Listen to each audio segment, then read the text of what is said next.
Hang on. I'm sorry, guys. We've got. The boilers. I got to. This will be good for the title sequence. I've just got to bleed the boiler. Yes, and that's not an innuendo. Okay. Let's talk about Helen like that. Britain, an ancient kingdom with legends of violence, cruelty, and torment in its blood.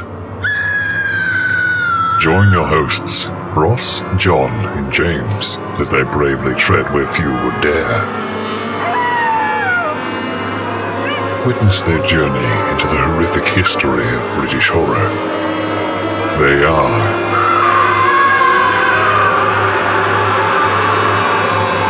the General Witchfinders.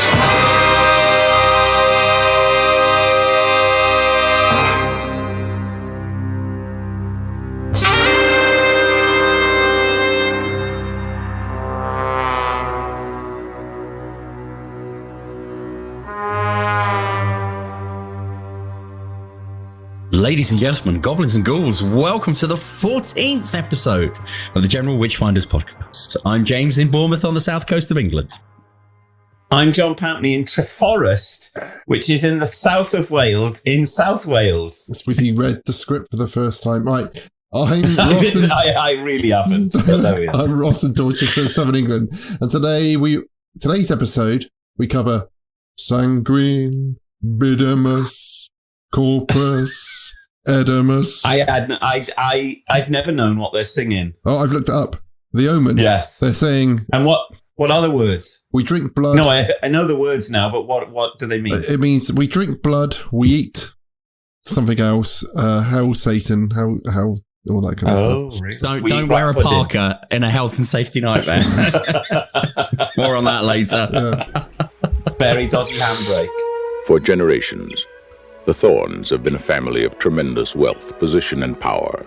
The perfect marriage of Ambassador Robert Thorn and his wife Catherine was fulfilled by the birth of their son, Damien. And then, when the child was 5 years old, something terrible happened.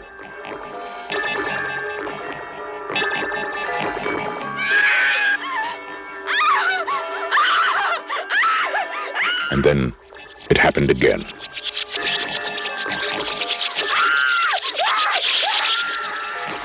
Was it an accident?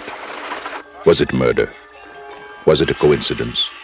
Or was it an omen? Look at me, Damien. It's all for you. 20th Century Fox presents a film of psychological suspense about an occurrence of earth-shaking importance. Gregory Peck, Remick, The Omen. I was at the hospital, Mr. Thorn, the night your son was born. I saw its mother. I have fears. I have such fears. What kind of fears?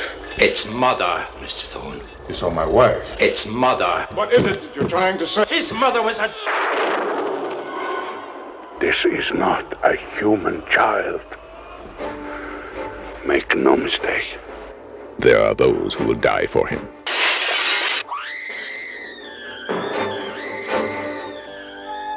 There are those who will kill for him. Who is he? What does he want? Where did he come from? And can he be stopped?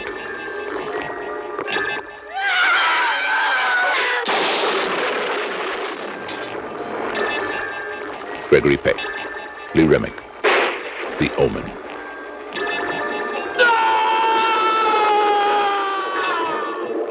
If this is the truth, where does it end? Sixth day of the 6th month in the year 1976, the week the Wurzels Combine Harvester became number 1 in the UK. Coincidence? The Omen, which was originally considered by Warner Brothers, who thought it might be ideal for Oliver Reed, is an American-British supernatural horror film directed by the Titan, Richard Donner, written by David Seltzer, and eventually starred Gregory Peck, coming out of retirement for this. Remick. No way. Yes. David Warner and Billy Whitelaw. As one of Richard Donner's first requests to screenwriter Seltzer was to remove all suggestions of the supernatural, such as cloven-hoofed demons which is covens. The idea was that there should be some degree of doubt over whether or not Thorn was deranged. The film follows Damien Thorn, a young child replaced at birth by an American ambassador, unbeknownst to his wife, after their biological child dies shortly after birth. As a series of mysterious events and violent deaths occur around the family, and Damien enters childhood, they come to learn that he is, in fact, the prophesied Antichrist. The Omen received mixed reviews from critics, but was a commercial success. Everyone hated it. Yeah. Just like Westlife. Exactly. Grossing over $60 million at the US box office and becoming one of the highest grossing films of the year. The film earned 2 Oscar nominations and won for Best Original Score for Jerry Goldsmith, his only Oscar win. The film spawned a franchise, starting with Damien, Omen 2, released 2 years later, followed by a third installment, Omen 3, The Final Conflict, with Sam Neill. That's not the title. That's And in 1991, there was Omen 4, The Awakening, which I don't think anyone on... which I had no idea existed. I had no idea. When I bought them on iTunes, it gave me that as extra, but I haven't watched it yet. Just take it. And then also, and this surprised me as well, a remake was released in 2006. Which explains why I kept getting weird gifts when I was looking for the Omen again. That doesn't right. That doesn't happen. So where do we start? Okay. At the beginning. Besides by saying this is the best thing we've watched, isn't it? Yeah. Well, I think there's so much to get into on this one that, like, when I... First of all, there's number one, this is something from my childhood, which a bit like when we were talking about Hellraiser, I just remember had this sinister aura about it as a film. I was just aware that it was a spooky film, and I didn't actually watch it until I was an adult. And I think I sort of watched it from about 15 minutes in. From Damien, it's all for you. Oh. This is all for... I came in at that. I remember thinking, Jesus Christ, whoa, my God, this is a weird film. And then watching the rest of it. But because I watched it late at night, and obviously probably half asleep and what have you, what I found was then really interesting watching it again in the cold light of day was I was like, I don't remember this. I don't remember hardly any of this happening. Yeah. There's parts I don't remember. Even though we've watched Omen 1, 2, and 3, I would say within the last 2 to 3 years. Yeah. Watching this, I was I so much of Omen 2 was what I was just waiting for that stuff to happen in this film. You've amalgamated them. There was a huge amount of, I don't know if you agree, but growing up, I think we were going through the throes of society sort of almost like throwing off religion a little bit. Interesting. And I think there was a lot of this kind of stuff at the end times. And I went to Sunday school and a thing called Covenanters and went on religious Christian holidays and stuff like that. And they were just like throwing it down our throats all the time. The world is going to end any minute. We're giving all these. I hear that a lot about the Catholic Church, Ross. They do that a lot with young boys. They've been throwing a lot of people's throats. But this film was one of the things that sort of brought that into public consciousness a bit, and I think there was a definite kind of, and it's not quite, obviously I was a child at the time, but there was a little bit of a fear, I feel like, in society, or in my little world, my little part of Paul, that the world might end at some point and there might be an Antichrist coming and all these ideas of prophecy and stuff. I was quite excited and frightened about all that whole idea. So it was interesting. Well, it made life a bit interesting. What's in your bubblegum flavoured beer, Cleves? Because the bubblegum and beer. Blair. You're not tripping, are you? Oh, yeah. So you believed in Poole in 1987 or something that the Antichrist was coming? Yeah, because they was basically telling me that. But I was also terrified. My sister, when she went into puberty, that we was going to have poltergeist. Yeah, yes. So I was very susceptible to these sort of things. From a more that's really interesting, Ross. But I also thought as I was watching it from a more cinematic point of view, and one of the things we've been doing on General Witchfinders, obviously a lot of our focus has been like the early 70s, and realizing that this film is like 5 years on from Dracula AD 1972, isn't it? Also, right? So, and really, I thought this is like the last hurrah and one of like the last films of old 70s style filmmaking, isn't it? Because what I thought was Jaws came out the same year as this. Yeah. And think about how dynamic that film is. I thought, the Omen's great, and we're going to just big it up in a line, but there's long periods where it's very quiet. Fuck all happening. Not much. It kind of meanders on at a pace. It's all absolutely fascinating, but I was like, this was the end of kind of early 70s filmmaking as we've seen it, before everything became really Hollywood and 3 acts, bang, bang, bang. Yeah. Watching it this time for this, I felt it, because I kept expecting stuff from Omen 2 to happen. I was almost like, wait, and it felt very slow. Yeah. However, it looked amazing and also mental. So there were some sets which are like, is this indoors? Is this outdoors? I don't know what's going on. But I just said to Beck, I just love whatever lenses they're using at that point. It's just the way things looks like, really 70s. And I love a real strong 70s big vibe. Sort of close-ups on faces, and then in the bottom of the frame or something, and there was loads of I don't know what he was trying to put across, but there's loads of reflections in this film. So if we go to the beginning, when they hold up the baby to Gregory Peck, behind glass, but you can see his reflection in there, and there's lots of other points in the film where there's lots of reflections in the movie, and it just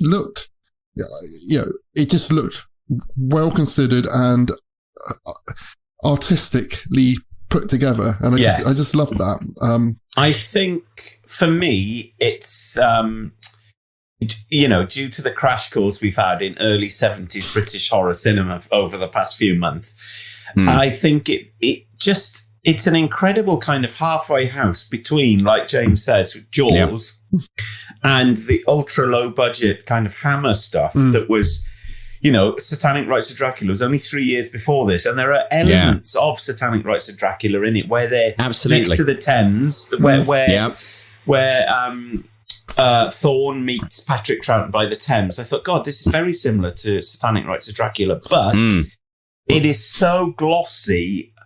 There's money on it. There's money in this. Oh my God, there are no flaws. The only flaws now are what age is kind of brought to it, where the police are driving 1.3 Austin Allegros, and they're trying to. It's like you couldn't chase a man on a bicycle with an Austin Allegro, and that looks ridiculous now. Whereas, a lot, I'd say pretty much all of the films we've watched have had some technical shortcomings, which. Well, I think it's the American money they put into this, isn't it? Yeah. Oh, definitely. Yeah, and also Richard Donner is a fucking brilliant director. Brilliant director, yeah, exactly. And that's what the other films don't have, really. They do have exceptionally gifted people, but all the Hammer films are rushed. When I think of something like Dr. Fives, which only came out 5 years before this, it's a different universe of filmmaking, isn't it? And I think it is. You're kind of looking in one direction, which is Hammer, but you're also looking towards Star Wars, Jaws, Close Encounters, that kind of event filmmaking. And I think this is one of the first, because it made $60 million in 1976, which is a huge amount of money. Yeah. But they were saying that they spent, was it 3 times more on the publicity for the film than they did making the film. Oh my God. And they got that off, because that's how Jaws became such a big success. The huge amount of money they put into Jaws. Yes. I think it's part of modern cinema in as much as a hype machine. We're going to hype the fuck out of this and get people in, rather than just hope people like it. And then I think it justifies the hype as well, because you can't really fault it. I know we sound like we're talking like it's the end of the podcast already. Yeah. I just want to say, as an aside, there's an awful lot of orbs in your room tonight, Ross, again. Honestly, I'm not joking. Do you record the images? No. There's a lot of orbs in there, Ross. You need to look into this. Oh, I saw it then. I saw one just going across there, didn't it? Is it dust, though? Or is it spirits? Well, if a spirit comes back as a small tiny little bit of light. Yeah. What's the fucking... That is something that Zach Bagans never says. If you've died and then you come back as a speck of dust, that's not great for reincarnation. No. My daughter was talking to me today. Said, "What's up in Ghosts Are there?" She was going. She was talking about a haunting. She has a haunting and a poltergeist. Because she was trying to work out where, like, the Marshmallow Man comes in to, like, the criteria of ghosts. Right. Yeah. That was rightfully so. Yeah. Was she yeah. watching it last night? No. On telly But I was saying, night. I think that sort of comes under the class of demon or gods. But, yes. There we go. So let's start the film. And but before we just get onto that, the other mad thing for people to take on board from this, and I double checked from his filmography, Richard Donner got Superman off the back of this. Yeah. Can you imagine? Like, when you think about how primary colours Superman is, like, and how dark this movie is. I think people back then they were a lot less likely to get typecast into, like, you know, if you think like, okay, I'm just going to do superhero films for the rest forever now. Absolutely. Yeah, okay, that's fine. But it was almost like a director was like a gun for hire, wasn't it? You know? Sure. I'm going to look up Robert Wise. Hang on a minute. Robert Wise is a case in point here, and I just need to check what he directed, because it's nuts what he directed, the breadth of the stuff that he directed. So amongst other things, he did The Sound of Music. Yeah, brilliant film. Which obviously... one of my favourites. West Side Story. Yeah, another musical. But also, The Day the Earth Stood Still. Well, the black and white one or the Keanu Reeves one? Yeah, the black and white one. But also, one of the best films of all time, if I can fucking confirm this, and I'm sure it's true, but it's being really annoying. Star Trek, the motion picture. Wow. Imagine having that CV. So you're going for the job of Star Trek. Have you directed sci-fi before, Mr. Wise? Well, I've done West Side Story and I've done The Sound of Music. Yeah. It's nuts, isn't it? Yeah, but that's probably why it was so fucking long and boring. I said he knows about long films. West Side Story. I mean, that's an amazing resume. What the fuck is Spielberg doing remaking West Side Story? Is that what he's doing? Yeah. When you get to that age, I think you just do what you can just do whatever the fuck you want. Well, I think that's the point I'm trying to make, but it's a weird thing to try and do, isn't it? There we are. So the film starts. It starts with the music, which is iconic, probably the most iconic horror theme ever, isn't it? I would say. Although everyone gets it wrong when they try and do the well, no one knows what the words are, so they go Sanctus Spiritus. No, they do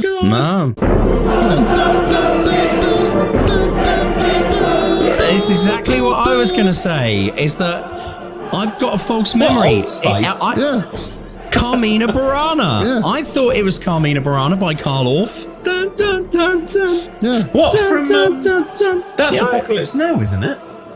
But I genuinely thought it was on the Omen. And then the famous shot at the end, when he turned round, I was expecting to hear it. And then when it wasn't, I was like, I was just wrong.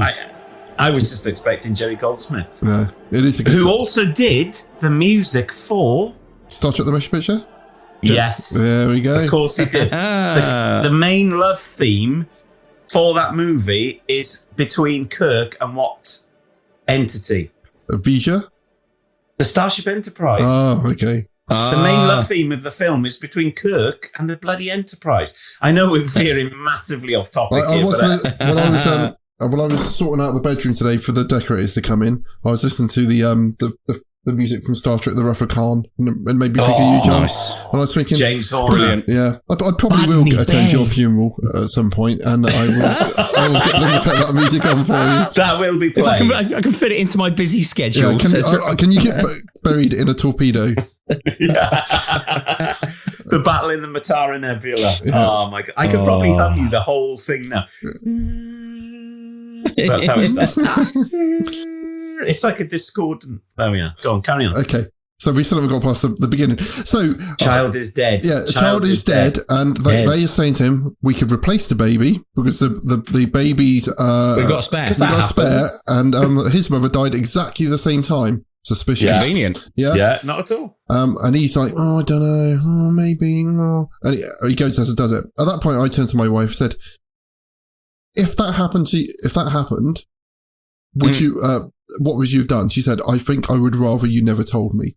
I think, so she was almost like, I feel like that as long as I never found out, I'd probably be okay with it, which I thought was quite an interesting point of view. Yeah. Yes. So then what happened? So I was asking at this point, why is his wife giving birth in the Vatican or somewhere where all the nurses are nuns? Yeah, but that's not explained. But however, that happened. This film, it just sweeps along, and you're like, oh yeah, that's fine. Well, that's fine. But because Beck's mum, because they were they were teachers for the forces in the sort of the 70s and 80s. They were teaching in Belgium when she was pregnant with my wife Beck, and her husband was teaching in another country, I think, at the time, and she had to go to a hospital, and it was nuns who no way. Yeah, and they couldn't speak any English, and she was just there on her own. And had a horrible birth with just what do they speak in Belgium? Is it French? Flemish. Yeah.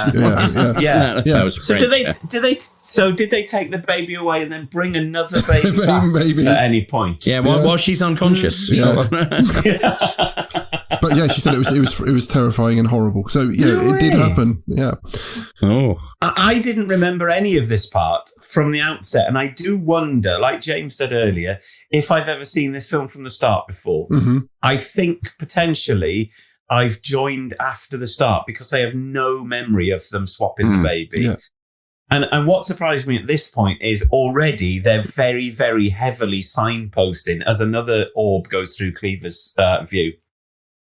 They're very, very heavily signposting the fact that this is something dodgy going on. Yeah. And it's not, you're kind of not meant to, with a film like this, usually you question the facts, don't you? And you think, oh, well, there definitely can't be the baby of the Antichrist. That just wouldn't happen in 1976 Britain. But actually in this, they're like, it is the Antichrist, and you better believe it. Yeah. You better believe it, baby. Yeah. And you're just like, whoa. And then, and then a few things happen, and he is then made into the ambassador for Britain. Whereas before, is he previously the ambassador to Italy for America? Yes.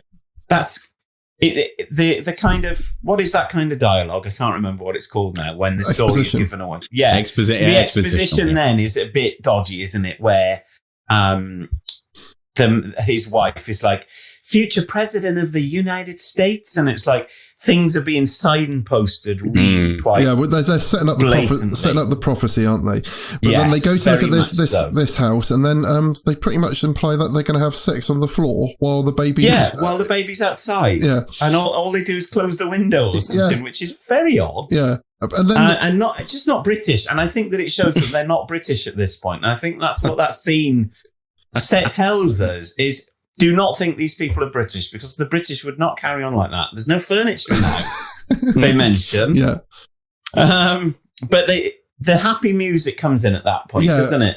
But these are the bits for me where the film sinister, was like, happy music. Yeah, well, it just felt like a made-for-TV movie. These bits where they're going for a lovely walk along by the river. My note was amazing parenting montage. Yeah.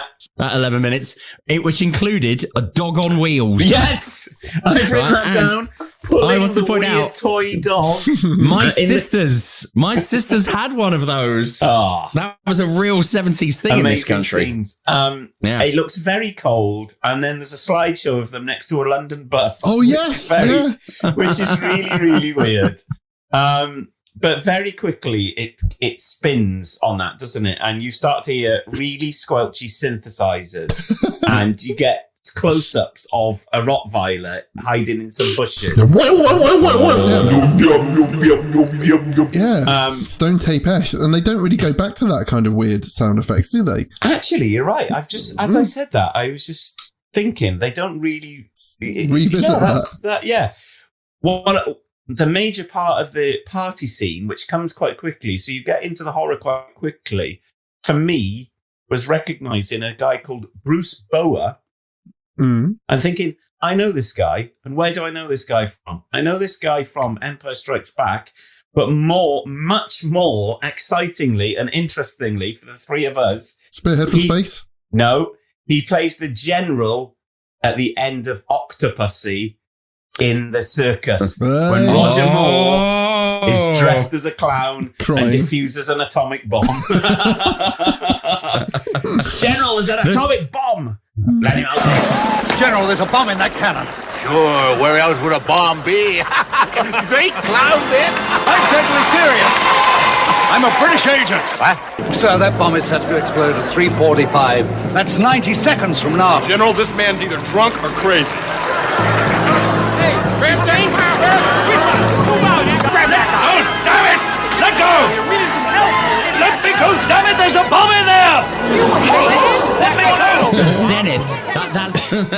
That's the zenith of the Bond franchise. It's the zenith of human kind of artistic endeavour. Yeah. Roger Moore dressed in a red silk top, driving a full clown suit, the big shoes and everything. Yeah. The bit when he hides in a gorilla suit and the Indian guy stabs the gorilla suit, but he's managed to get out the gorilla suit. It's just, it's brilliant. This is what Ian Fleming dreamt of when he came up with the character. I think there is enough horror in Octopussy for us to be able to review it, and potentially Moonraker. I think we can do Octopussy as a patron special.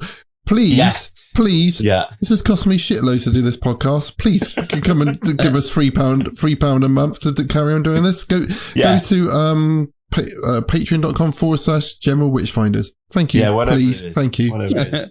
Damien, look at me. I'm over here. Damien, look at me. I'm over here.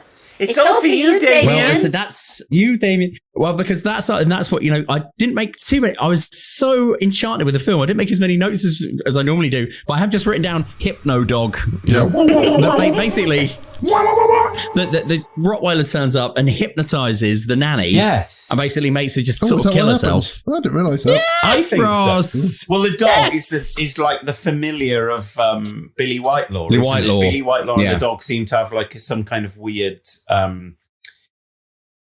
symbiotic relationship going on, don't they? It's very odd. So they're in the party. David Warner's there. The brilliant David Warner. Not sure why David Warner's there. Is the creepy, potentially paedophilic photographer. Taking very shit photos. As a photographer of some kind, I was watching what he was doing. He's taking photos of a woman hanging out of a window. You'd obviously take that in a portrait format. He's taking it in a landscape format. Yeah. And I think that is going to reduce the impact of his photos. From fucking miles away without a telephoto lens. Yep. So I will say that this film does, because it's so well crafted, it does steamroller you into not questioning why is he there? Some of it's many plot holes. Yeah. The coup de grace, which is the ambassador of America to England flying on a private jet to Italy with a seedy journalist faffing around, impaling his arm on a fucking spike in a graveyard like Alan Partridge, and then flying home with a load of ceremonial knives. No questions asked. Just get him on. This is pre 9/11, guys. I went on to a plane when I went to America. The guy next to me reached up to put his bag in there. He had a fucking Bowie knife down the back of his trousers. Yeah. It's insane, isn't it? Yeah, the young Damien, who's probably about 5 or 6 years old at that point. Well, he's 4 or 5 because it's explicitly described that he is 5 later on. Okay, so it's his 5th birthday party then. Yeah. The nanny goes up to to a window, jumps out, top floor, and hangs herself. We don't know why, and a lot a lot isn't explained, but I think this film is like a series of very, very well-crafted set pieces. Almost like a James Herbert novel. Well, we mentioned it. We mentioned it in the preamble at the start. But the thing that I admire the most, I really love how they said we're not going to have anything like supernatural in inverted commas. Yes, everything that happens in this film could happen. Yeah, it could just be a load of people. Ridiculous. It's delusions. A load of people are deluded. Yeah. Mass insanity. And all the rest of it, it's like great. That really works. Yeah. I like that. It's almost like QAnon. And when I was thinking, I'll share my thoughts on Patrick Troughton in a bit on the whole how what's the chances of that happening. Yeah, so then Patrick Troughton, the second Doctor, who did regenerate into John Pertwee in Spearhead from Space. Yeah, what was unique about that one? I think it was the first and the only Doctor Who episode to be filmed entirely in 16mm film. Oh God, that's right. Yeah. Anyway, so Patrick Troughton turns up at the 70s office of having been to the American Embassy with my friend Jamie Ritchie, who is half American. I can vouch for that being the actual American Embassy. Well, internally as well. They filmed it inside. Oh, I don't know. No, the outside is because it's got the big eagle on, but it has changed since then because Trump had a new one built. Yes. Just as a quick aside, just thinking about because in Damien, in Omen 3, when it's Sam Neill, he takes over his father's role as ambassador, and of course. his secretary is his secretary is Ruby Wax. Really? The young way. Ruby. Yeah. Oh my Watch it. God! Because As an aside, do they ever explain how he manages to age about 30 years in about 3 years in those later films? Because in 1976 he's 5, and then in 1981 he's like 29. But maybe it's set in like the far future of 2004. It's probably the millennium, isn't it? I imagine they set in. Yes, that's what it's supposed to be. I think, where everyone still wears flares and big massive lapels and stuff. Of course. So Patrick Troughton comes in and straight away he's turned it up to 11. Completely fucking nuts. So that guy's never going to listen to him because he's just acting insane. No. It's not spitting all over him, telling him he needs to like so many members of the clergy. I'm like, absolutely. He's a nut. Demand and he takes communion. I just think he steals the entire film. And I've written that he looks like the lost Gallagher brother because for some reason they've coloured in the centre of his eyebrows to make it look like he's got like a monobrow, and he's got a very dodgy Irish accent which veers wildly from Shakespearean English. Oh my God, it's awful! But I think Pat Troughton is the kind of hidden gem of this film. Not very hidden, but he does steal. His screen time is like 15 minutes, but he is the best thing about this film. He's still got his Beatle haircut in it. He has got his Beatle. Well, he's got his Oasis haircut. And I love that. But just so happens though, again, the photographer is there when this is all happening. So, just sat outside on the steps, having a breather, isn't he? Yeah, and then the Pat Troughton gets kicked out. Takes a photo of him. Yeah, Father, can I have a photograph? Yeah. Thank you, Father. Thank you. Yeah. But I've seen you, John, we was walking through Bridport and you suddenly shouted, you with a big head, and started running up down the road. I didn't realise it was someone with a giant paper mache head on. I thought he wanted to take a photograph of. I thought he was just being incredibly rude to the people of Bridport. Someone with encephalitis was walking along. No, I remember that very well, and it was a disappointing photo because I took it with a very wide-angle lens, which didn't really show how big the papier mache head actually was. We have the revelation, which isn't a pun really, but we go into the dark room with David Warner at this point, and he starts agitating his I can smell the chemicals at that point. Oh, I can smell the chemicals in the dark room, and he develops a picture of Pat Troughton, and it's got a mark through him. Yeah, which he traces to his finger. And I want that picture. I would love to have that picture in my house. On a t-shirt. I wish you could buy those prints. They would be amazing. Well, Patrick Troughton in a fedora with a ghostly lightning rod through it.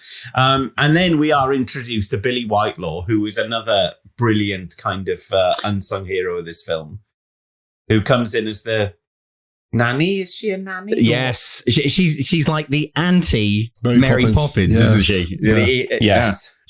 She's got way too many teeth for her head. Yeah, it's jammed together. But it's that sort of thing where you do realise how a good actor can really, because of course that's mentioned before, we'll just use the pronoun, just that, how an amazing actor just classes things up straight away. Because she's sinister she's just incredibly sinister and pitches it just right. Like on the end, she's just like trying to be friendly and like, oh, don't worry about that. I've got all of this. I've got it in hand. But there's just that undertone of, I'm deranged. I'm absolutely nuts. And she's great. Yeah. And also, what's incredibly important and really quite hard to believe at this moment is that you are, as the viewer, you are also won over by her.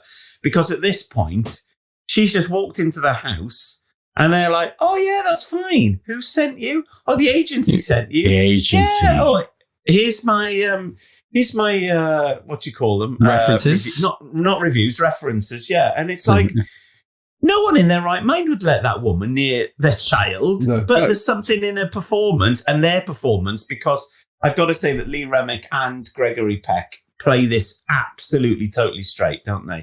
There's something in their performances which makes you believe everything that is totally unbelievable with this film. And this is kind of the first thing where you just think, this is codswallop. They wouldn't trust this woman. But because of her performance and their performance, you think, oh, God, yeah, you would let her in. And they have let her in. And then you get that lovely shot of looking down the corridor and she just closes the door. And that's the end. I really liked, I got the real feeling that she was almost in awe of when she was going into that room. Yeah. And imagine, and he sat in front of the fire. Exactly, yeah. And you know, if you put yourself in her position, that she is someone who's waiting for this, you know, it's almost like their version of a Jesus to be there. It's an honour for her. It's an honour for her to be there, And I got that feeling. I thought that was, but it wasn't, you know, implicit. It was very good. She's an apostate of the devil. Ow! I wrote that down. I wrote it down and put, cool. Great line. Like, what does apostate? I don't even know what apostate means. Apostate, it's like an apostle, isn't it? That's what you need to get checked out by the doctor, John. Oh, a person who renounces a religious or political belief on principle. After 50 years as an apostate, he returned to the faith. So she has renounced all faith. So yeah, it's the opposite of an apostle, isn't it? I suppose.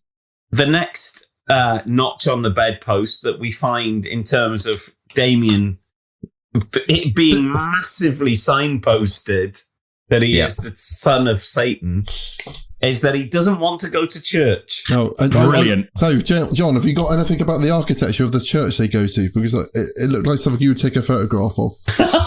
It's a lovely church. What I did want to say is that they're in a Daimler 240. Nice. Which is did I say 240 or 420 then? You said 240. They're in a Daimler 420. Don't send us letters. Which is a Daimler which was based on the Jaguar 420, which is also, I think, a similar Jaguar to the Mark 10 Jaguar, which is what the Craze famously smoked around in the East End of London. So yeah, it's a very nice Daimler they're in. They go to the church. Damon, are they going to a wedding or something? Yes, and the nanny doesn't want him to go. The nanny says no, but Lee Remick says yes, get him ready. They put him in the car, they drive up to the church, and as he sees Jesus and the church iconography, he has a meltdown. Well, a meltdown is putting it to mildly, really, isn't it? Because he emits incredible weird noises and he goes nuts, punches his mother in the face, pulls her hair out. And that is one of my favourite scenes. Basically acts like film. All children act nowadays. in Home Bargains when they can't get a panda pop or something. It is quite a strange performance from the child, because I think he doesn't speak hardly at all. I think that in modern films, children are so much better actors than they were in the past. Yes. Whereas it was almost like you had to kind of trick them into doing something which you could catch on film. I think that's the feel with this film, but I think it actually lends itself to this film because he's so mute. He kind of is an absence at the heart of the film, isn't he? Because he just looks. He's almost like an animal where he just stares at things and he doesn't really respond in a normal human way. Yeah. He's also not in it for a massive chunk of the film. Oh, yeah. I was just like, he just goes. It would be interesting to watch the remake just to see how differently they treat it. I saw it a long time ago and I can't remember anything about it at all, to be honest. I think I read a Omen novel. Ooh. But I can't. It's either where he comes back as a mist. What? I need to Google this. All right, keep talking. Yes. So the next bit that I enjoy. So, like I said, this is a series of set pieces. The next brilliant set piece is when they go out for a day at the zoo. It's incredible. It's mother and son bonding time. Even though they've potentially lived in Britain for quite a long time at this point, they're still doing days out to try and bond, which is quite weird. Again, it's another thing in this film. You just don't question what's happening. You just go along with it, which is really quite clever on the part of the filmmakers, because so much of it is kind of orchestrated for effect, but really doesn't have any kind of motivation. So it's like, let's go to the zoo. So they go in the zoo. The giraffes are scared of him, and then they go to drive through. So it did remind me a little bit of Holiday on the Buses, where the cast of On the Buses visit a zoo. They drive through the monkey enclosure, and then the reveal is that a monkey is now driving the bus. And of course, the link, which I've just thought of, to our podcast is that the production company of that film was Hammer Pictures. Oh, wow. They made more money from their TV comedy tie-ins in the 70s than they did from horror. And they did a fleece of shit. Was that the film when our friend Simon used to work at MVC? Wasn't there a guy who came in every week and bought one of on the buses? Yeah, on the buses. Yeah. Well, that's when I worked there as well. Basically, this guy called Simon something used to come in and repeatedly buy... demand them. He had learning difficulties. He would repeatedly buy the On the Buses VHSs because we worked out in the end that he potentially didn't realise you could just rewind the tape. So he'd watch the film. I don't know why you're laughing at this guy with learning difficulties, but he would potentially watch the film, be like, I really want to watch it again. Didn't know he could rewind it, so he would just come in and buy another one. So God, that's a flashback to a long time ago. I wonder if he's just got a huge storehouse, like his house, just full of them now. Potentially, he's got a house made of them. Yeah, he would walk up to the counter, and just go on the buses, and then you'd have to go and find On the Buses for him. So in this film, that doesn't happen. There isn't a monkey driving the car with Damien at the end of the scene, but the baboons do get very spooked by Damien and attack the car. Yeah, and then they freak out. Yes, I did read in the Wikipedia that Lee Remick's reaction to the baboons was totally genuine. Yes, because they had a baby baboon in the back seat, which was making all the baboons. Oh, is that true? Yeah. Oh, where did you read that, Keith? That wasn't in Wikipedia. IMDb, I think. IMDb. Yeah, but a baby baboon. I thought it was strange where they had voices explaining what to do inside the car. And I was thinking, could you tune into like the they would have given him a cassette. Would they? So I don't think I've ever been to like a drive-through safari park. They give you a CD now, guys. Oh, I do remember going to Nebworth and to see Oasis, and as you approached Nebworth, you could tune your radio to Radio Supernova. and it would give you all the information about where to park and where to walk in and all that kind of thing. Wow. So I just presumed that you tuned your radio. That's what I was like thinking. Yeah. Windsor Safari Park FM or something. I did like the when they got the ice cream, the Walls ice cream. Walls, the old Walls logo. Yeah, it was lovely, wasn't the it? Walls branding was very nice. Of course, it's a foreign company now. Everything's been bought out. Of course. But I really enjoyed that sequence. I really enjoyed that sequence too, because then I quite happily say I'm not a big fan of. I'm not a big nature person. I'd rather die than go camping, and I'm not like one to go and commune. So like the world, I'm often quite intimidated around animals. I'm not a big so. Just especially that sequence when baboons. Oh, well, dogs, you name it, right? So first of all, that bit when the giraffes turn up. It looks quite sinister and weird as they all kind of, I thought, wow, that's a weird shot. And then I thought, oh, that's really cool. And they then all freak out and run off. And the baboons thing was just like, this is properly uncomfortable and nasty. It's like, moving on. It's time for Patrick Troughton to get killed by inclement weather. Yes. Yes. Oh, the wind machines must have been enormous. Brilliant. When they did that. There was so much wind. Brilliant. He looked like Roger Moore in Moonraker when they put him in the spinny thing and his face is like flapping. Centrifugal force. Yes. I tried to get my kids to watch Moonraker, and they got so scared of that sequence that I had to turn it off. And Jaws scared the shit out of them. Of course. So sinister. The bit when there's the Mardi Gras and he walks down the street with all the weird puppets. I hated it. Terrifying. It's a horror film.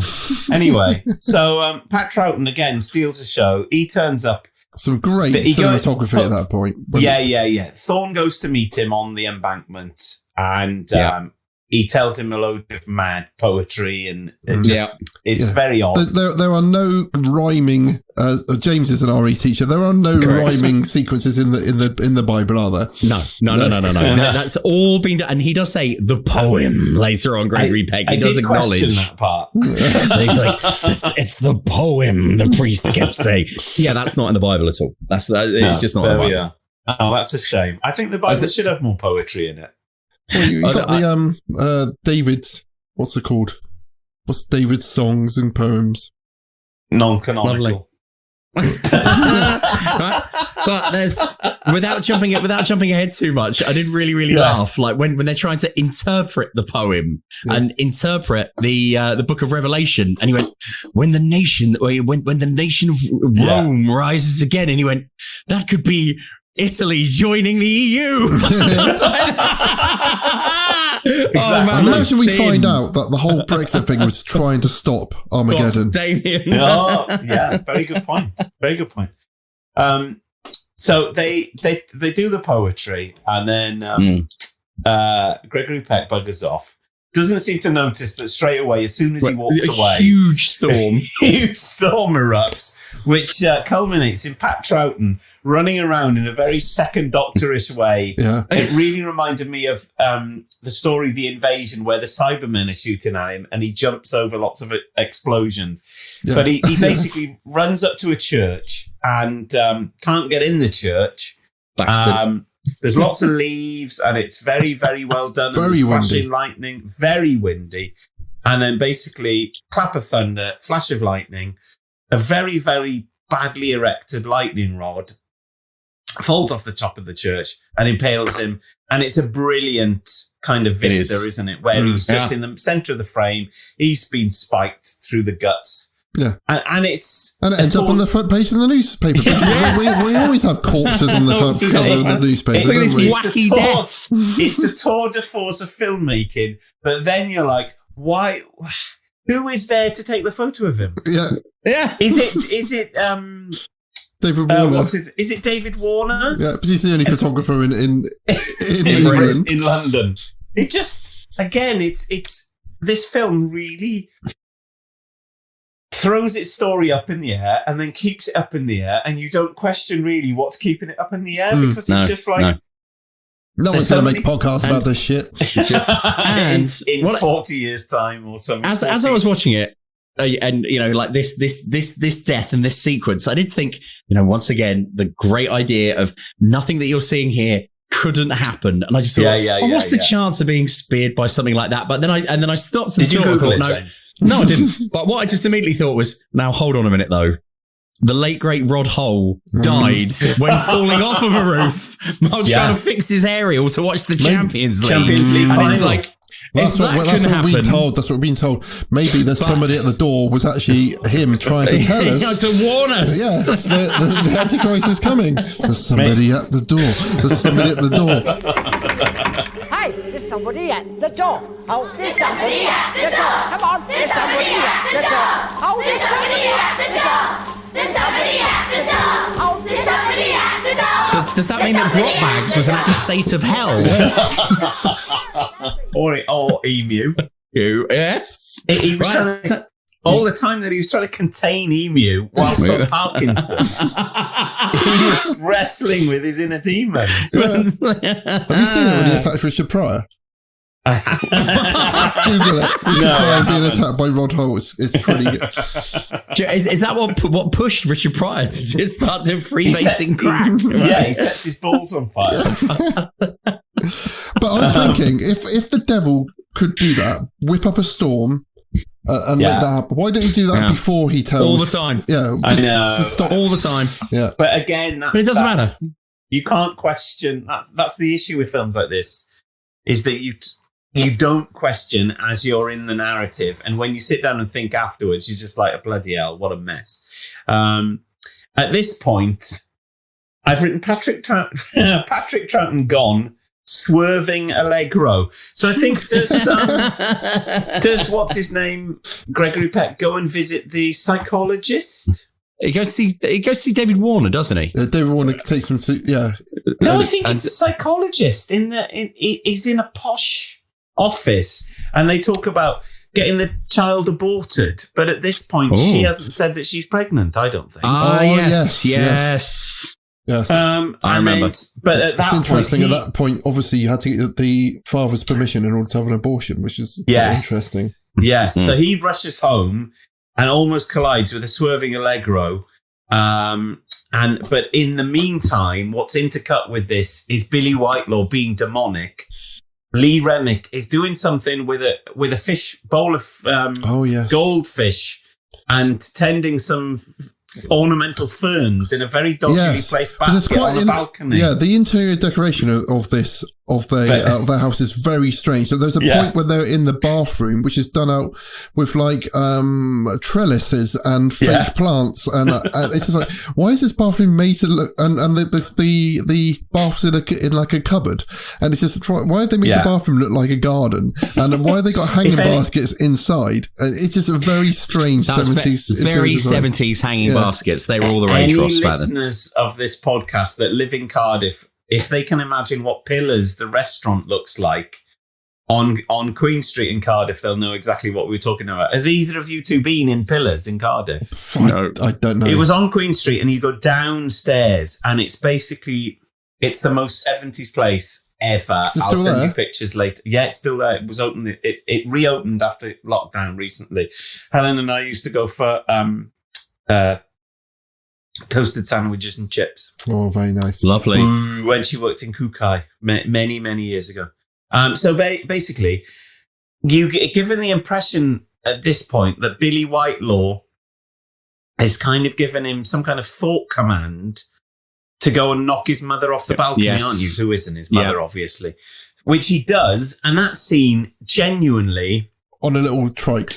Yeah. Set my teeth on. Well, that reminded me of The Shining. Yeah. That's really like The Shining. Yeah. Is it pre-Shining or post-Shining? It's pre-Shining. Like 3 or 4 years. Okay. But then that bit where she falls but doesn't fall and then grabs the balcony really set my teeth on edge because it's one of the most kind of desperate bits of anxiety-inducing cinema I've ever been, where she's holding, she's going to fall, and the audio is very kind of heightened, isn't it? Where she's just screaming, then she falls, bang. And a very sort of strange... Weird effects. Yeah. Where it's actually a wall, she's standing up and a wall is being moved towards her. It looks like that. Yeah, I looked at, because they were going to do the it was going to be filmed upright, and then she was going to be yanked in with like a rope. But because someone got really badly hurt doing that on The Exorcist, they weren't allowed to do it in this film, so they moved the wall towards her rather than yanking her towards the wall. If that's the case, it's exactly the same effect that they used, and they did it much better in the end of Day of the Jackal. Okay. When James Fox gets shot at the end of the Day of the Jackal, he flies into the wall, but it's obvious now that the wall is on the floor and he's falling onto the floor, but the angle is corrected. It's like the Jamiroquai video, isn't it? It's that kind of... Going deeper underground. No, exactly. No, not that one. Not that one. Which one is it, James? Virtual Insanity. Virtual Insanity. Made up. Virtual Insanity. Beep, beep. But where is he now, JK? Driving cars somewhere. Remember when he went out to have a fight with some paparazzi and they just basically broke his nose? And he was just like, oh, I'm not as hard as some photographers. So yeah, but that's was a good scene. It was a good effect though. It was quite. I like the way it was almost strangely surreal. The way, it is. It is surreal, and it's quite harrowing. At this point, I thought, oh, it's weird they're killing her off in the style of Janet Leigh in Psycho. But then obviously she doesn't die. Yeah, well, it's not that high, is it? It's literally one story. She might as well die because for the rest of the film, she's just in a bed then, isn't she? With like a really badly broken arm and that weird angle. Well, she gets killed, but she gets chucked out the window in the hospital. She does. Kind of pointlessly, but we'll get to that, I thought. But he goes to visit her in hospital, obviously. He's then told by a very, very uncaring doctor that his wife has lost a baby. Not anymore. Not anymore.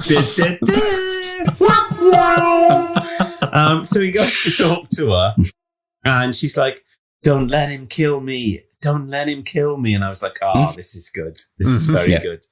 And then he goes to visit David Warner then, and then that's when it all starts to kind of unravel, team up. Isn't it, at that point? Yeah, from that point, They become the dream team. They go into... So what I thought, as a photographer at this point, was not that how bad David Warner is at playing a photographer.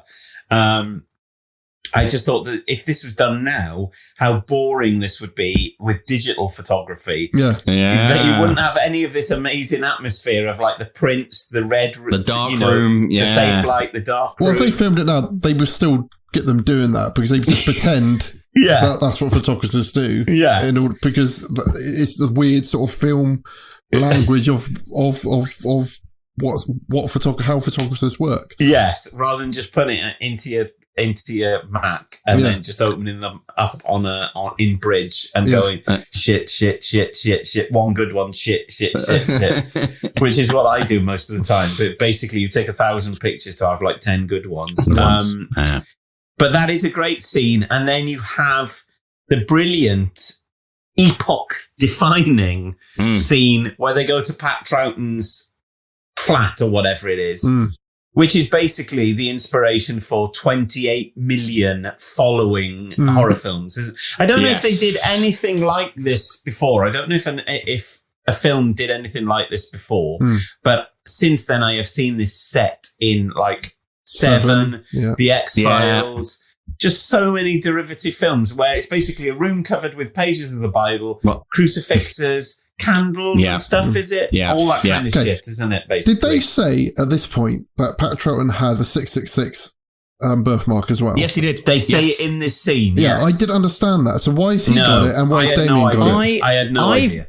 My feeling was that they said that, he was like entirely conflicted throughout his life. So and that's how he kind of knew about Damien, wasn't it? And, my feeling was that he was probably supposed to be like a Billy Whitelaw-esque kind of like agent of the devil or what have you, but took to God instead. But took to God, but then kind of internal, internal. For something, I feel like for something which is so well written, that bit for me was like I'm Just that one element, I'm confused by it. I wondered why they put that in, and it didn't make much sense, other than, obviously, it signposts a bit later when they find out that Damien has got the thing in his scalp, hasn't he? Famously, I am tempted to get that done. Get it tattooed. On that bombshell. Yeah. Drop the mic, Cleves. They then decide that, okay, maybe there is something to this whole Son of Satan After all this happening, actually, now you come to think of it. Yeah, but this is when they find out about Bugahaden, isn't it? What? Bugahaden. They have to go and visit Bugahaden. Is that what it's called? The architect, the archaeologist is called Bugahaden. Yeah, but no, not yet. Hold on. There's ages before that, Cleves.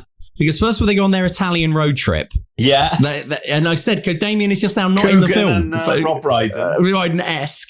And once again, representing Britain and British style, I've written iconic Parker. Even though he's in a Mediterranean country, he absolutely, David Warner sticks with that real 70s Parker. So they go to Rome first, don't they? They go to Rome and they find out that the hospital is burnt down, burnt to the replaced with a very old-looking hospital. So it doesn't look like a new hospital. But they got these amazing lifts, which my dad worked in a building which had one of those lifts. The lift was amazing. Well, the lift I'd love to have on one of them. And we'd be so terrified that you would go to the top and then go upside down and come back down the other way. So this, listeners, if you've not seen, this is a continuously moving lift where there's no doors and you just climb on something which is very slowly lifting. And then when you get to the next floor. Excuse me, I'll start that sentence again without burping. When you get to your floor, presumably you just step off. But what happens if you get to the top? As Ross says, I have no idea. If it goes around the top of the wheel and you just come back down again. But my dad worked in a building when I was probably 7 or 8. The old Pier Approach building in Bournemouth, but had one of those lifts. I can remember seeing it. No, wow, it's great. Those things can't possibly exist anymore, can they? One of many health and safety nightmares in this movie. But I tell you what, Brexit Britain will bring those lifts back.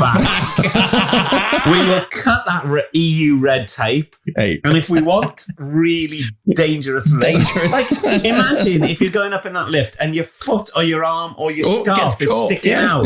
Oh my God! Yeah. Tom Baker. Yeah. So anyway, the hospital is gone. So I said find out. It's good that the ambassador can just go on a jaunt. It's not like he's got a job to do. His wife's in hospital. He's left his kid at home. Yeah. With a Rottweiler. He's left the kid with, what we've missed is that he's come home to find that Mrs. Horton, the housekeeper, has disappeared and there's only Billy Whitelaw left in this whole massive house. And he's just like, yeah, fine, carry on. At the point that he's thinking that his son is the son of the devil. But again, with this film, you don't really question the kind of the logic steamroller of the narrative, do you? Then they go to somewhere in Rome. They go into a church in Rome.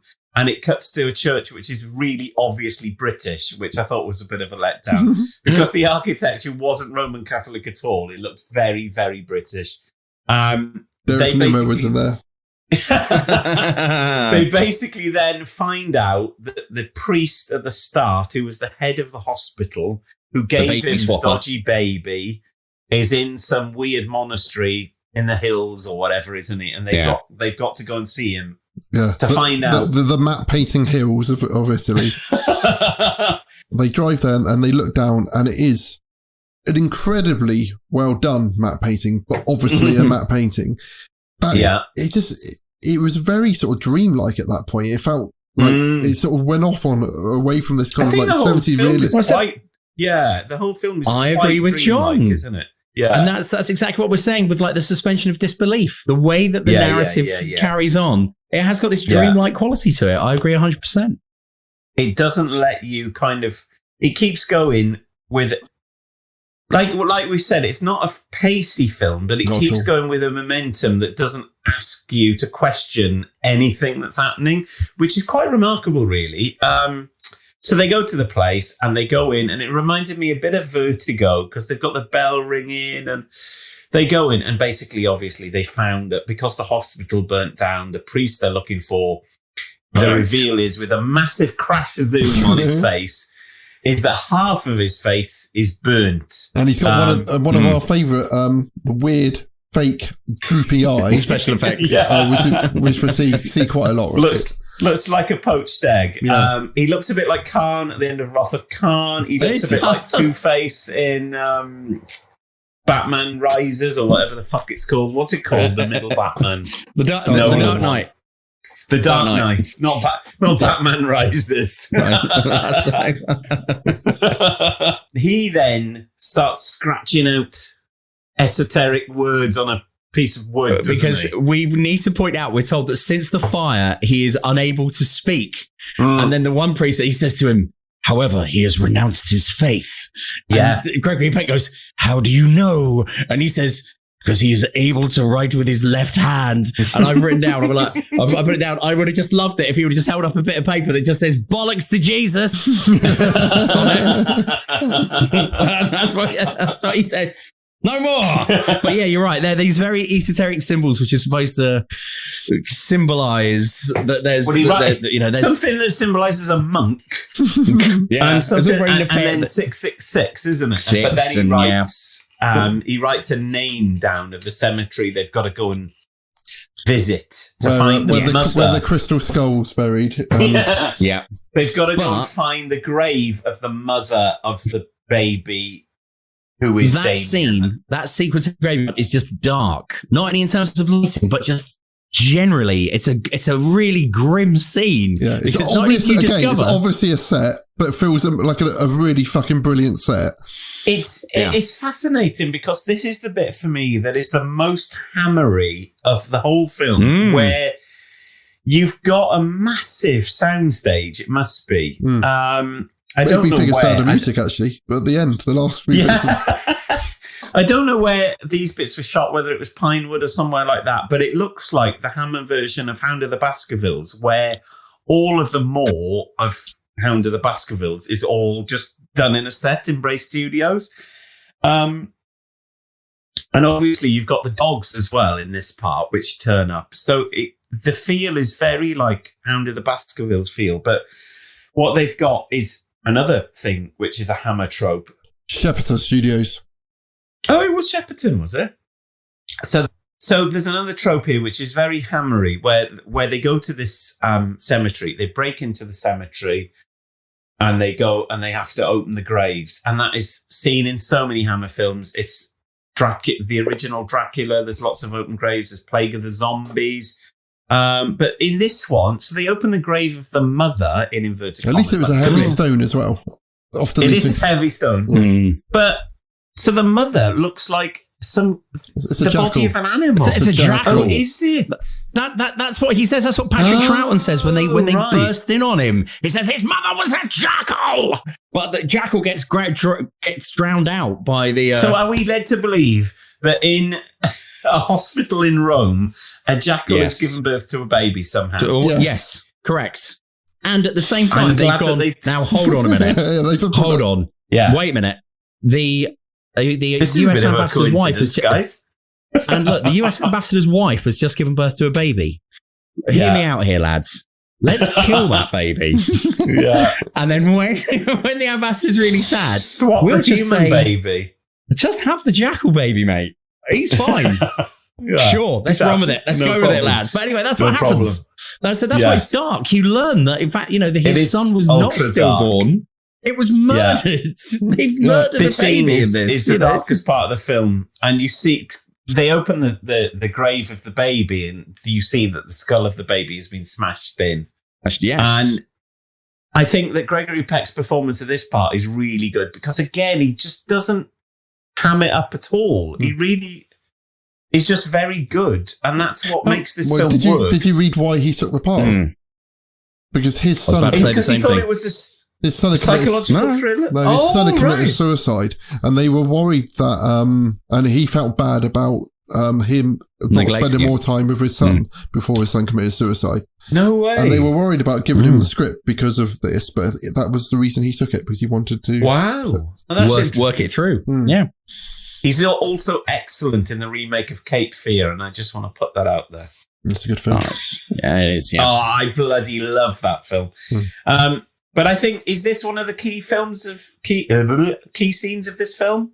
Yeah, I think absolutely, 100%. Yeah, because it shouldn't work. Like you said, the setting looks a bit dodgy. But I like it because it looks dodgy, and it does feel like it was an inspiration for the awful scene in Crystal Skull where they go looking around the graveyard. Yeah. Oh, yeah. But I think it also harks back a little bit to Plague of the Zombies, and there's a weird lineage of like horror films where, or even like I Walked with a Zombie, where can you have a horror film without a grave being opened? It's such an old-fashioned like kind of gothic trope, isn't it? But then this film is a very modern. Yeah. Well, and then the dogs turn up, and then they have to get out. Dogs again. Yeah. So we don't know where the dogs are coming from. We don't know what the dogs are for, but it doesn't matter because we feel the threat of the dogs. Hounds of hell. Yeah, I didn't remember how oppressive and violent and horrible these dogs are at this point. It is because I thought they just run and got in the car and then they drove off, but the dogs really go for them, don't they? And they're shown like biting them and ripping their clothes and stuff. But then obviously Alan Partridge just ruined the next part for us, where Gregory Peck gets. Oh, I'm impaled on a spike. Put my foot on a spike. Alan, what you doing? Climbing over a fence. Oh, you should watch yourself. You're nearly 50. You're going to say I was nearly 50 then? I might be nearly 50 then, but at least I can make... What? Lil, I've pierced my foot on a spike. It bloody freaking hurts like... Can you get yourself in the recovery position? You just quoting bits of casualty now. Well, you don't fall at once. Then all the blood will run out the hole in my foot, you homeless. Pull your foot off now. What, I'll leave it on the spike? Pull it off the spike. After 3. No, I'm not going to do it then. You pull your foot off. Well, mine's not on the spike. There's someone coming. Be normal. Be normal. Hello, Dante Fires just through that. Oh, you're going to have a good time. Just being a bit... I can feel the blood squelching in my shoe. Can you hear it squelching? Yeah. Listen.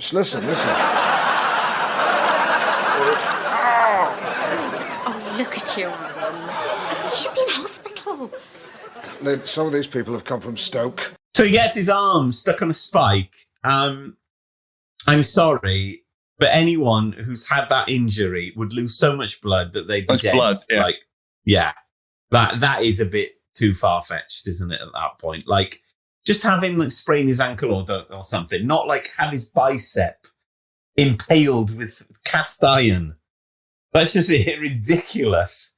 But then they escape, don't they? Well, first of all, they kind of go and sort of gather themselves, and he decides, now wait a minute, after all my are they, aren't they? It really does turn out that my son is the son of the devil, and my wife is in danger.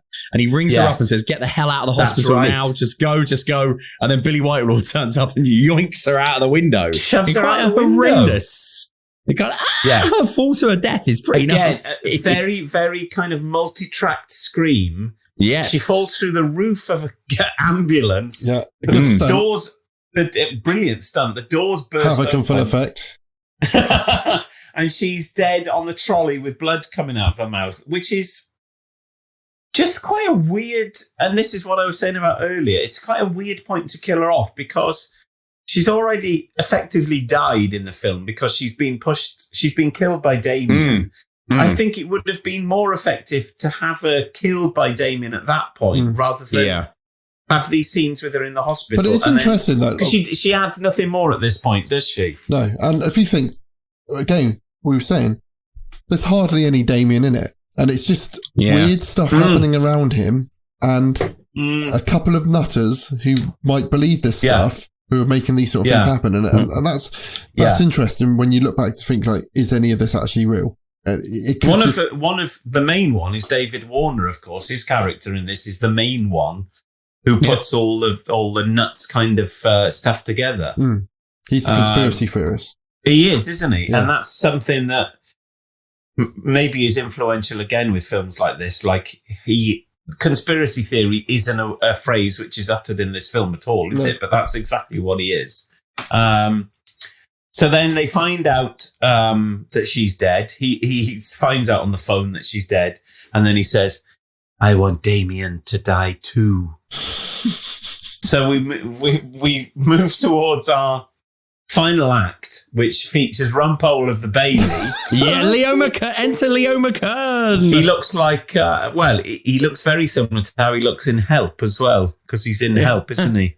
And Patrick McGowan's the prisoner, of course, when he's one of the number twos. So he goes to visit Leo McKern. I can't remember exactly how that comes to pass.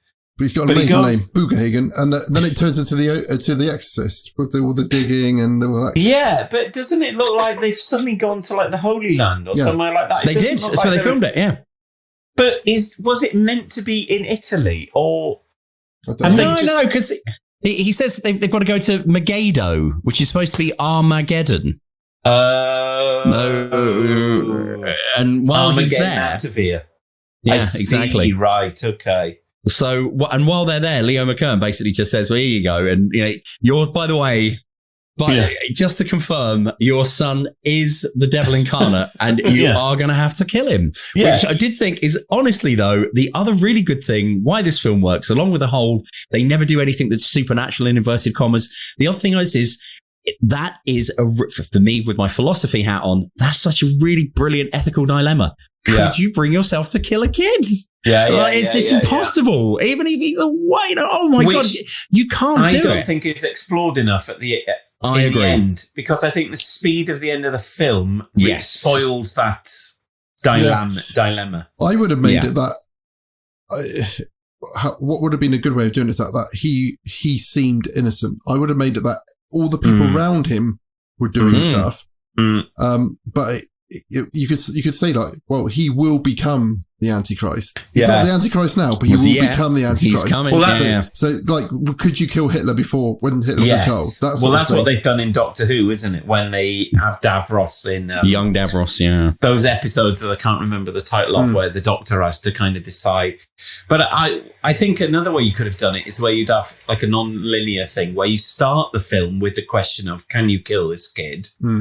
And then the process then is him questioning each event as it goes through. And I think that's another good way of doing it. I think maybe this is the only shortcoming of the film. And it's only just appeared to me in that way, really, is that the end of the film feels slightly rushed, doesn't it? There's not enough time, is there?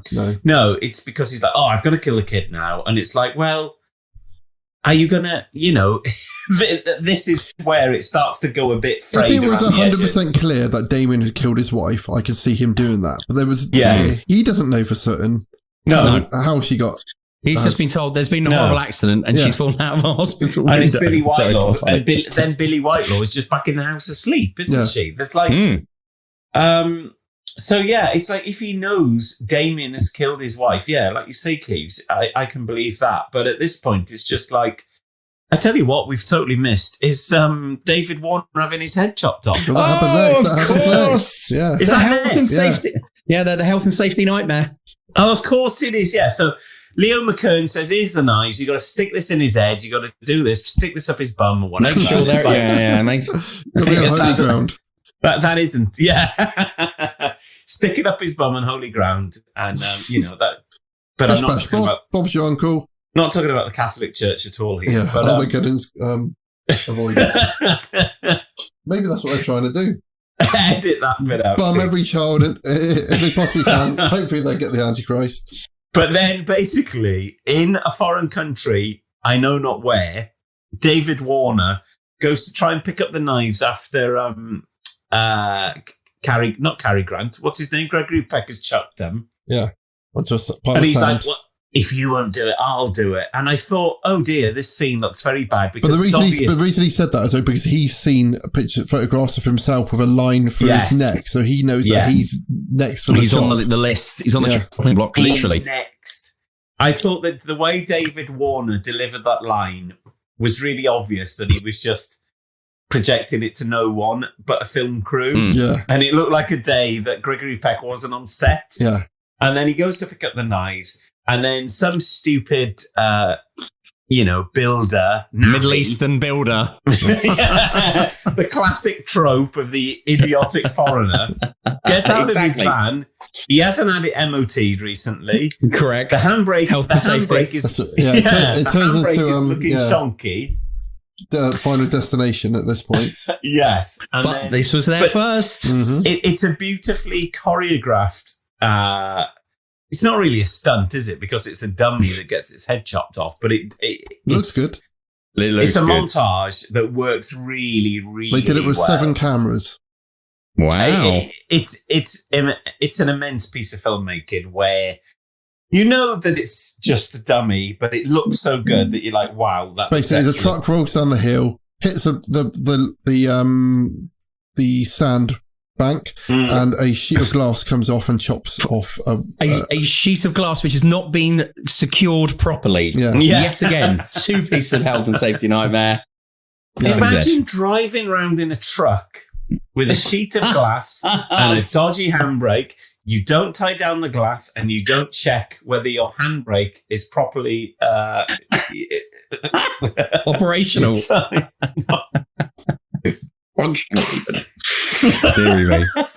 That is a dreadful.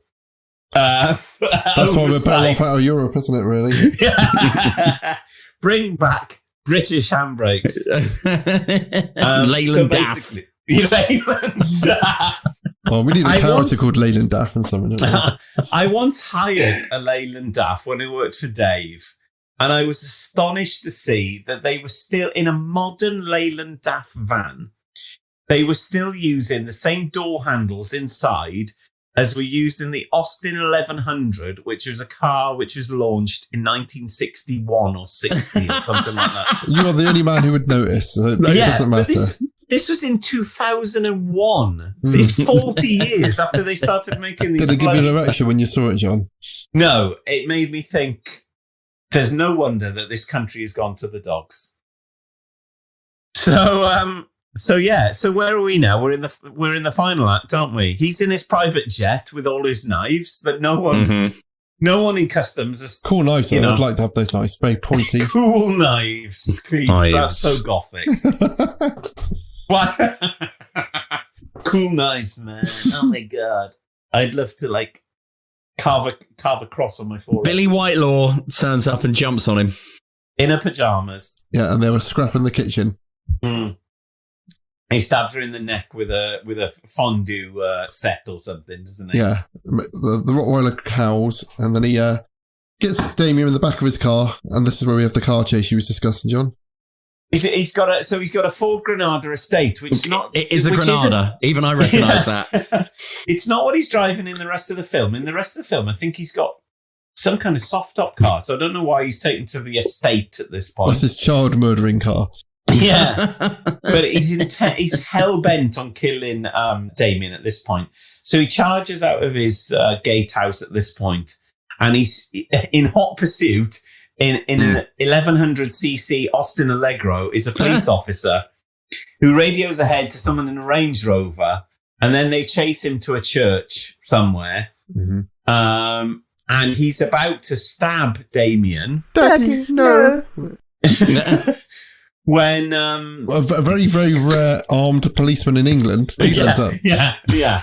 So a copper who's got a gun, which it just doesn't happen, does it, in Britain, as we know, runs in and says, "Don't do it, or I'll shoot," or something.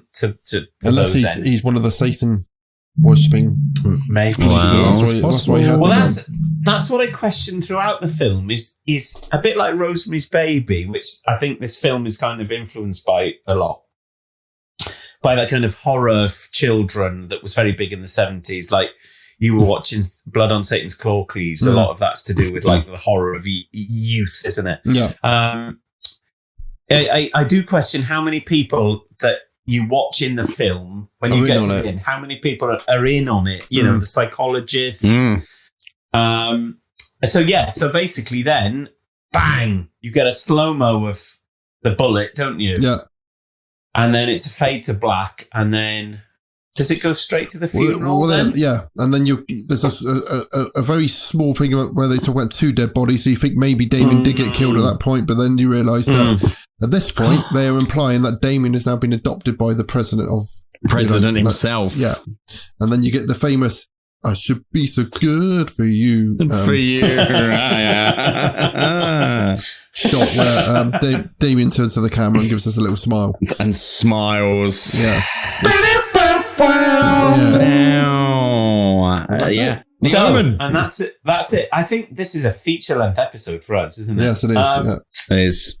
I would, in terms of marks, what are we going to say for marks? I'm giving it a 4 out of 5. The only reason I'm not giving it a 5 is that this time watching it, particularly towards the beginning, any kind of like romantic sort of setup just slowed it down too much for me at this point. I looked at their relative ages at this point, and what is his name? I keep forgetting his name. Gregory Peck. I keep wanting to say Cary Grant. Gregory Peck was like on the cusp of 60. Lee Remick was on the cusp of 40.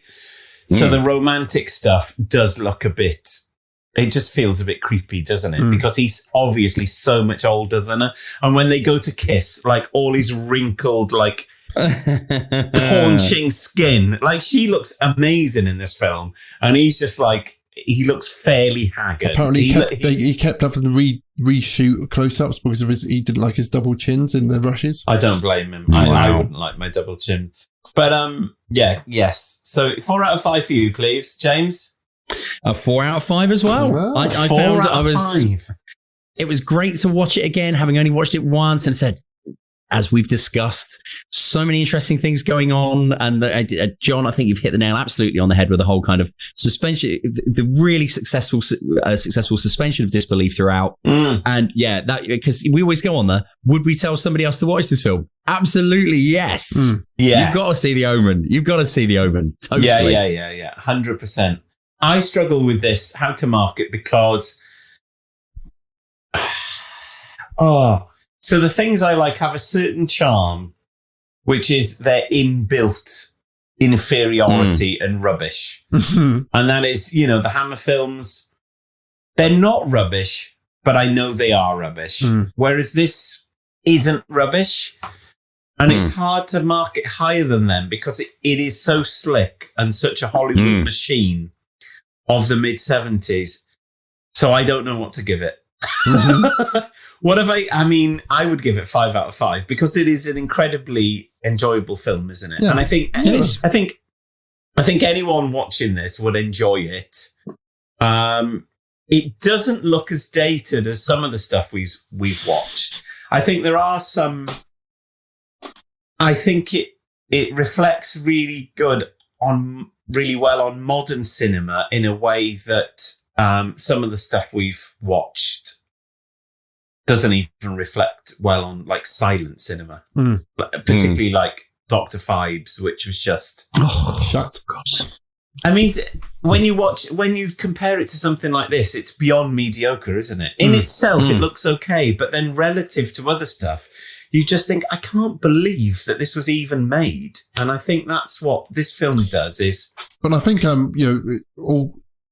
Richard Donner had the right idea. Just keep it as real as you can. Then it doesn't get dated. There's nothing in there. No. There's no shit special effects. There's no shit special effects. There's nothing that dates it really. Besides, like I said, the cars, maybe the fashion. But then it's just a period piece because it was set in the 70s. Yes. It's nothing. Even there are special effects. The decapitation looks fucking amazing. Yeah. It looks really, really good. Like fake heads always look fake, and that head didn't look fake. Yes, I think if you made this today and set it in the 70s, it wouldn't look as good as this version does. And I think that's probably the best praise you can give, really. Like, it doesn't put a foot wrong at any point. The music's brilliant, the dialogue's brilliant, the acting is brilliant, the special effects are brilliant. Well, there's some bits of music which I didn't notice until watching it back today, where they're just really quiet, like whispering, chanting and stuff. Especially with the that's what I have my headphones on. Yeah. Yes, I watched it with headphones, and that makes a big difference with it. Yeah.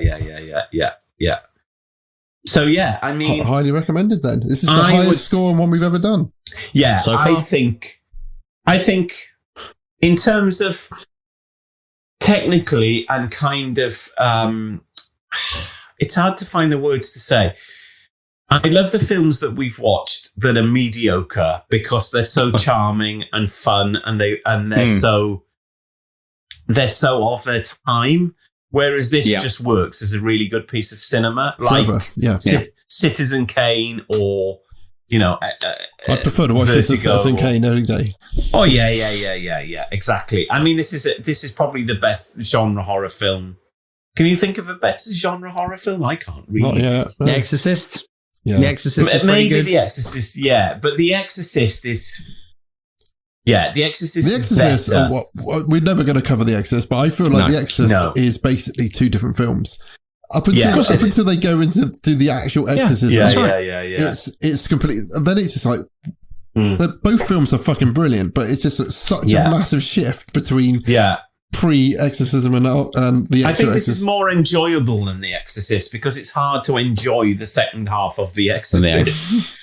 Whereas the first half, where she goes up into the loft and like the candles burns up flame and all that stuff is great to build the tension. But then it turns into something else. It's just very strange. This film is much more enjoyable. And I really, we're probably never going to cover them, but I love Omen 2 and 3. And the end of Omen 3 is just fucking mental, and I love it. I haven't seen when that. Jesus turns up.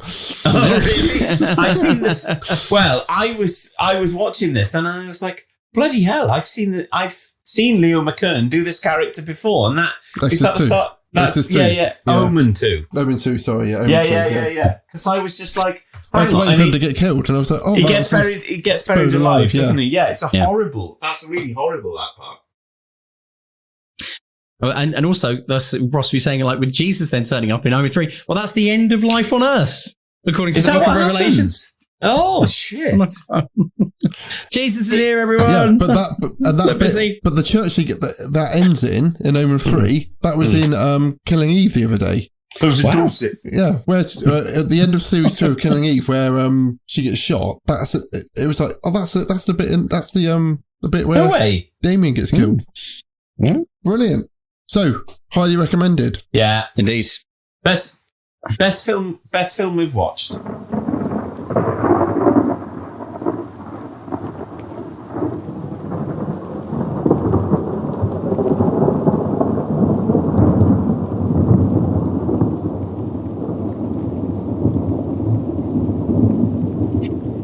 Have we got anything for something horrific this week? You remember, James?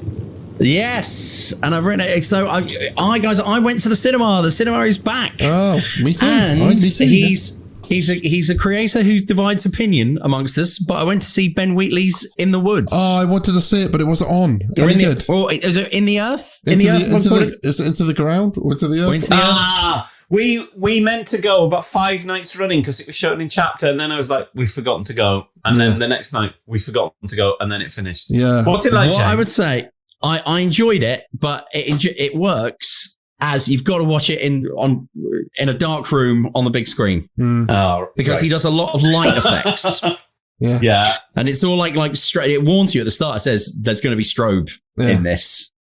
And that whole thing of being in the woods in the middle of nowhere, unbelievably dark. You can't see what's going on. And there's like sudden and intense strobe lighting. It would be okay on TV, but on the big screen, it was far more effective. I really wanted to see it. I had to go and watch Quiet Place 2 instead, which is good. I thought I enjoyed it. There's one thing about it, because what they suggest, this won't spoil it for you, but they kind of suggest that a number of the characters in the film have been drawn to the woods and they can't explain why. So that's cool. But then they go, well, how on earth, if we were all in the city, how did we know to come to the woods? And the explanation did maybe go, in the film. But it is supposed to be, there are funny bits in it as well. I must point out that, he do. But I don't think that was supposed to be a funny bit. But apart from that, I found it better than A Field in England. Oh, really? Oh, yeah. I've watched that 3 times and I still don't know what I think about it. See, for me, that is a quintessential, that is like my DNA put onto the cinema screen. Growing up in Warwickshire, Sealed Knot and Edge Hill and Civil War and all that stuff, I absolutely love. So it's better than that, James. Well, for me, as a cinema experience, and I found that in terms of the focus of the script and what he sets out to, what he says at the start, it's very clever, kind of uses what's going on at the moment. There's been like an unnamed pandemic, and it's just kind of far more people than they're expecting are dying. But you don't see any of it. It's great. They just refer to it and how they refer to it. So that's really good. And you find out, there's this woman and she's been doing these, this area of English woodlands. And it's miles from anywhere. You've got no phone signal. You've got no nothing. But it's really kind of verdant woodland. And things really grow fast. And it's like they think there's something up in the woodland. And then when they start saying, oh, well, this all goes back to kind of like Neolithic times. And they believe that there was like this warlock and they banished him to the woods and he's become one with the woods. You're like, wow, this is good. This is what we're talking about. So I really enjoyed watching it. And I thought, bearing in mind, and what we've spoken about before in terms of like, when we talked about Dr. Phibes, and we were like, Jesus, what did they do with the money here? But you realize he did this on such a on what looks a pretty effectively very small budget. It's very effective. And I would thoroughly recommend you watch it. James? Out of 5. 3.5. Wow. You know what I mean? It was not like, oh, it's the best thing I've ever seen. And I then think, oh my God, I've got to watch this over and over again. Like for example, the best example I'll give you that, like when I saw The Lighthouse, I was like, I've got to watch this film again soon. I didn't feel like, I just thought, oh my God, I just really enjoyed watching that. But it's a return to form, not the best. 100%, yes. Better than Rebecca by a long way. Rebecca was dog shit, wasn't it? Yeah. And then I saw that he did a film in between High Rise and Rebecca. I hated High Rise.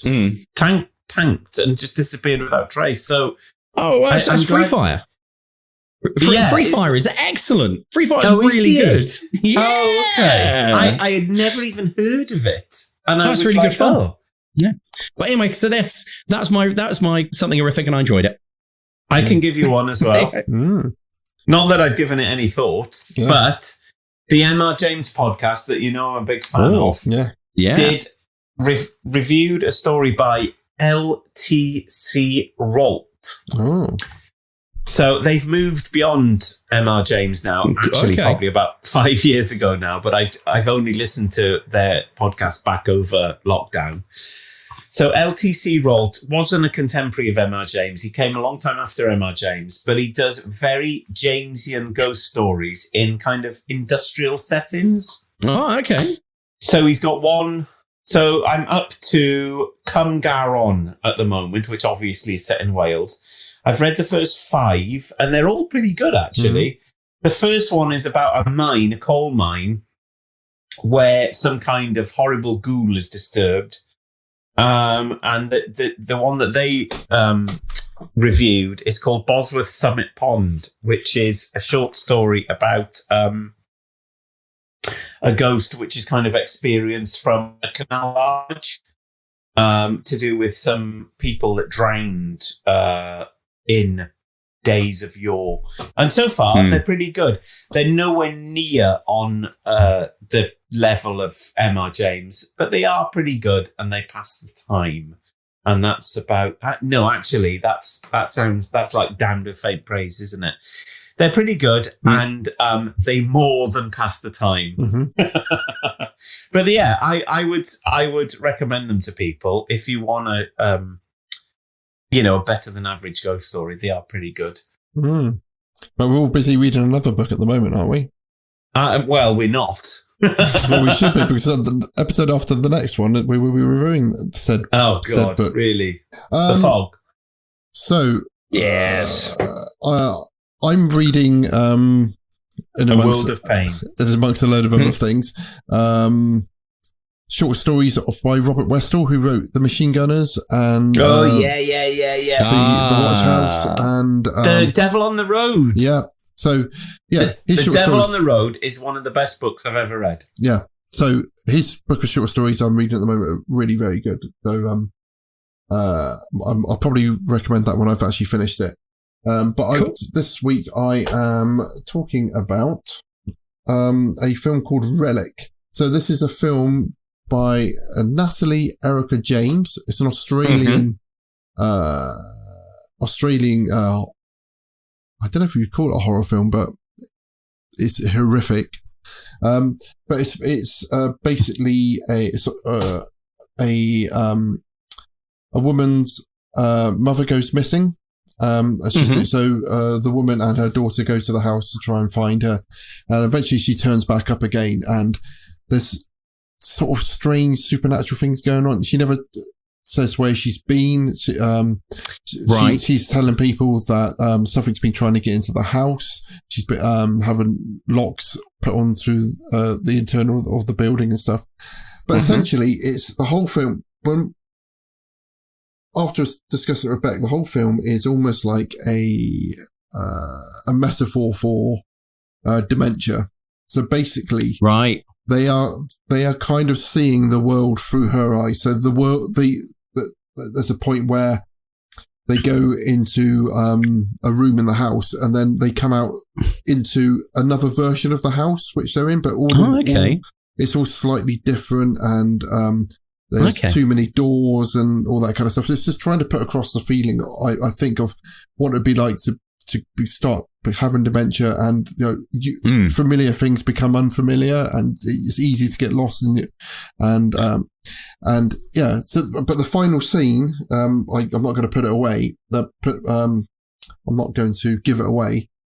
Is very strange, but but also very moving at the end as well. I think it's all about trying to come to terms with someone you love dying but not dying. But that person is now gone, but it's been replaced with something else. Replaced by something. Yeah. And you've got to mourn the passing of the person you knew. But there's still someone else alive, and you've still got to care for them. You've still got to love for them, but you've got to realise that they are something different. It was a very atmospheric and spooky and scary at certain points film, but I think it actually had quite a lot to say about relationships with your parents and interesting. Very good. Okay. Yeah, so I would highly recommend. It's called Relic. Very good. And the last thing I thought, Ross, that we should flag up is that someone wrote a really lovely review of the podcast. One of our cousins from the States. So I just want to say a massive thank you. Yeah, thank you for that. It's really lovely seeing review. So if anyone is listening to this and they do enjoy the podcast, please pop onto your podcast platform of choice, and just leave us a review. It was really lovely. Apparently, I'd like to say, even a bad review. Yeah, just tell us. We'll take anything. Yeah, but it was just interesting that he said that we're helping him understand some of the aspects of British horror films which he didn't understand being a British guy. I think we're probably confusing the fuck out of him by talking about things like Rear of the Year. But if you're getting something out of it, I really enjoy it. That was epic. That was epic. That was amazing. The Rear of the Year discussion. Rear of the Year through the ages. Yeah, we're going to do a whole podcast. Go through we should. Rear of the Year by year. Right. That's what it's called. Rear of the Year, year by year. Right? We make that a Patreon special. Yeah. But in Wales, that's here by here. Because in Wales, year by year is your year. Oh, never mind.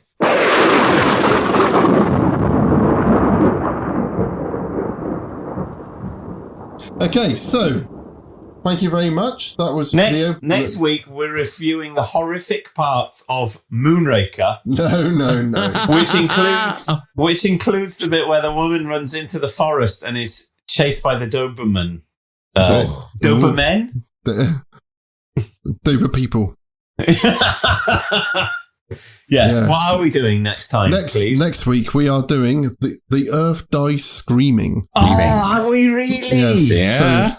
That's amazing. So it's literally from the sublime to the ridiculous. Yeah. So indeed. I don't know where the fuck you can see the Earth Dies Screaming. Let me have a. We'll figure it out. Let me have a little look, just so that I know at least one person watches these things. I recorded mine from Talking Pictures, but that's already been on. So unless you can go back in time and record it, you're probably out of luck there. Everything's on Amazon. Bezos has got his fingers on everything. I better check that it is actually available. The Omen wasn't, James. The bloody Omen. Well, that was on YouTube. That's bizarre, isn't it? It must be a weird rights thing because it's a 20th Century Fox film, and the Omen: The Final Conflict is on Disney Plus. Really? Well, I own all of them, even the one I'm never going to watch. So, the Earth Dies Screaming from 1964 is available to rent or buy on Amazon or YouTube. So it is freely available. There we are. It's another black and white one. Okay. Another black and white. There we are. Well, lovely to be in your ears. Until next time. And on that bombshell, thanks for listening, everyone. Stay safe. Be good. Love, light, and peace. Happy day. You have been listening to The General Witchfinders.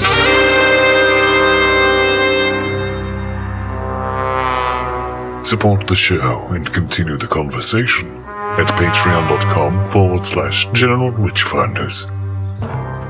Subscribe and spread the word at generalwitchfinders.com. Farewell, and don't have nightmares.